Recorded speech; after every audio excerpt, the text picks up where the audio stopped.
Hello everyone. তো সকাল হলেই প্রত্যেক দিন আমার একটা টেনশন মাথায় কাজ করে যে লাঞ্চে আজকে কী রান্না করা যেতে পারে। তো অনেক ভেবে চিন্তে ভাবলাম যে ঠিক আছে, ফুলকপি দিয়ে আলু পোস্ত বানাই, ভেজিটেবলের পকোড়া বানাই, আর একটু কুমড়ো শাক ছিল, কুমড়ো শাক দিয়ে আলু দিয়ে একটু তরকারি বানাই, আর ফল তো রয়েছে আর মিষ্টিও রয়েছে। তো সেখানে হলো আমার একটা ভুল।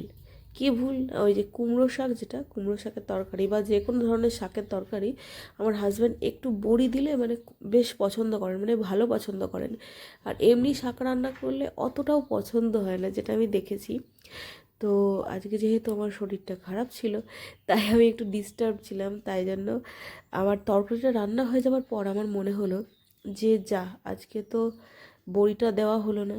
কিন্তু তখন তো আর কোনো উপায়ও নেই, কারণ বড়ি যদি তেলে ভেজে গুঁড়িয়ে শাকের উপরে ছড়িয়ে দিই, তাহলে সেই ফ্লেভারটা শাকের মধ্যে আসবে না, একটু করকরে ভাব থাকবে, সেই ফ্লেভারটা আসবে না। সে বড়ি ভাজা দিয়ে দিলেও তো ব্যাপারটা একই হতো।